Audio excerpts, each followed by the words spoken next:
vice-presidente do Supremo Tribunal Federal, o ministro Luiz Fux, fez um pronunciamento em defesa do Poder Judiciário nesta quarta-feira. Fux, que ocupava o lugar de Dias Toffoli, que está afastado, reforçou a importância do diálogo e afirmou que é antidemocrático ofender o STF. Vamos assistir ao que disse o ministro.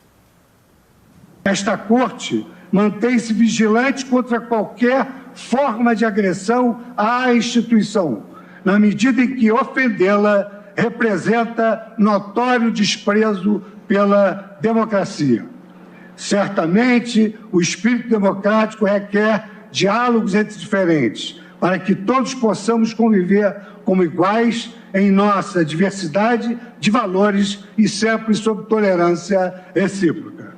Imbuído desta ponderação, este Supremo Tribunal Federal, no exercício do seu nobre mistério constitucional, trabalha para que onde houver hostilidade, construa-se respeito. Onde houver fragmentação, construa-se diálogo. E onde houver antagonismo, estimula-se a cooperação e a harmonia.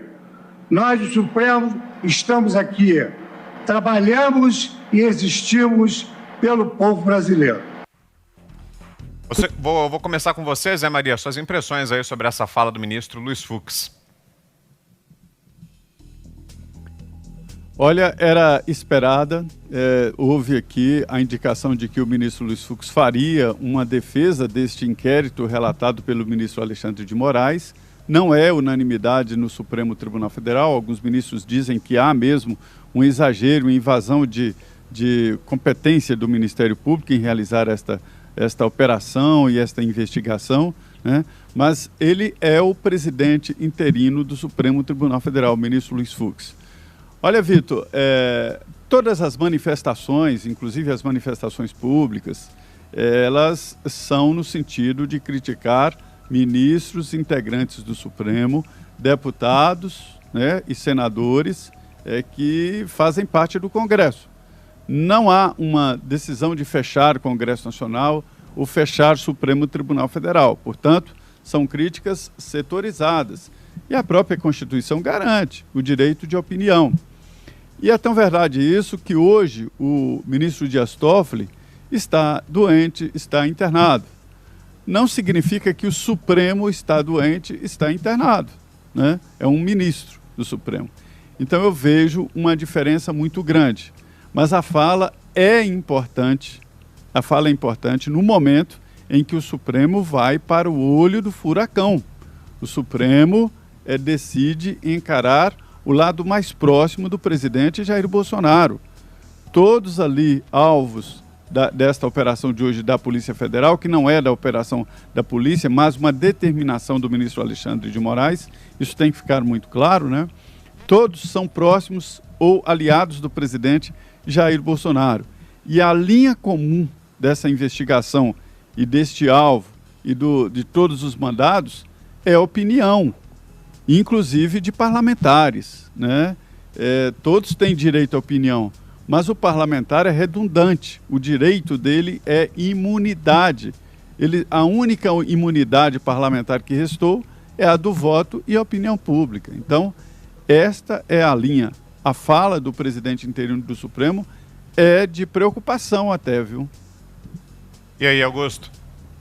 Olha aqui, a imunidade parlamentar nasceu da Inglaterra para permitir que os parlamentares se manifestassem sem o risco de sofrer uma prisão arbitrária determinada pelo rei.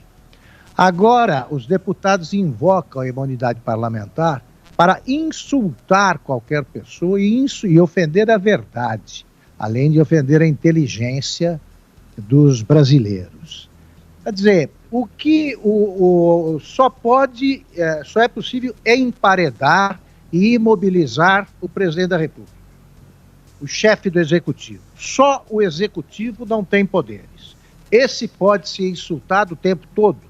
Vamos botar os pingos nos is. Quer dizer, o Lula chamou o Supremo de covarde e ninguém se manifestou. Todo mundo fez cara de paisagem por lá, tá?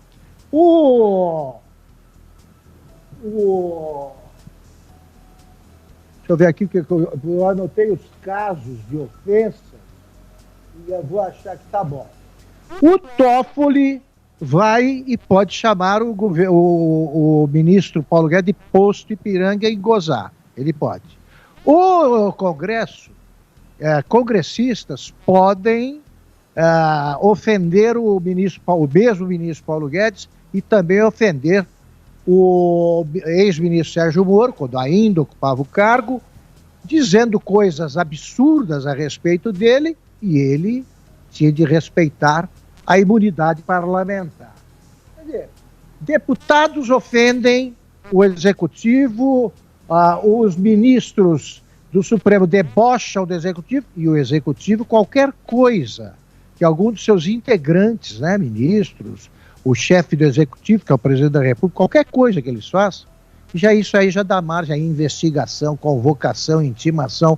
É hora mesmo de você optar pela desobediência civil. Não vá. Sou convocado e intimado, não vá, vamos ver até onde eles vão.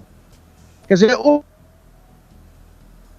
os federais conduzidos por parlamentares que têm culpa no cartório e que precisam tomar cuidado com o Supremo, o Congresso faz uma aliança com o Supremo e todos tentam emparedar o tempo todo o presidente Jair Bolsonaro.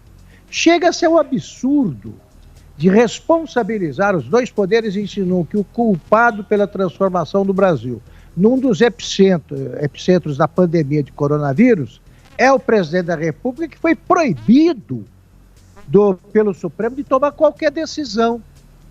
Então ele também é acusado por governadores de oposição. Meu Deus do céu, o Bolsonaro é responsável pela má imagem do Brasil no mundo. Por quê?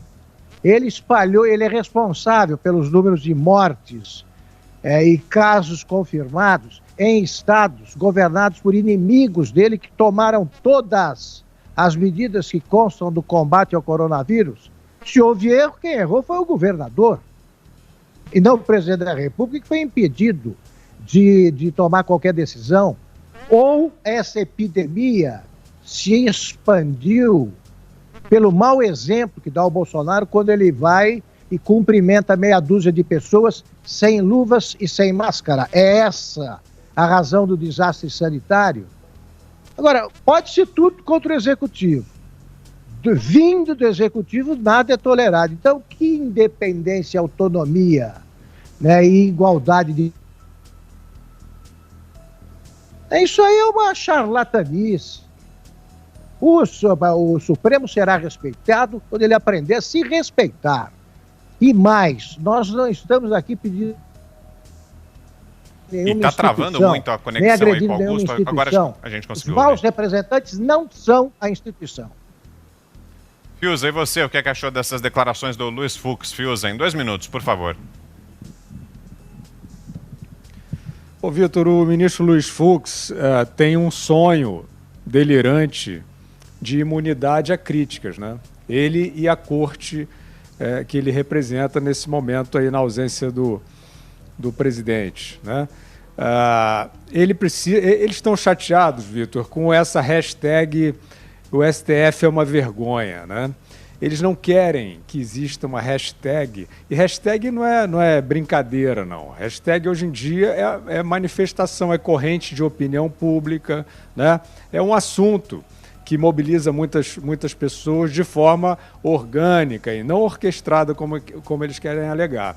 Eu acho que o ministro Luiz Fux, Vitor, precisa procurar a origem dessa hashtag o STF é uma vergonha, nas ações do próprio STF. O STF é a corte que soltou o maior ladrão do país no ato de casuísmo, né? Revendo a sua própria decisão para soltar o Lula. Você acha que a população não fica enfurecida com essa corte, né? Plenamente poderosa para soltar o maior ladrão do país, que levou a população à maior recessão da sua história?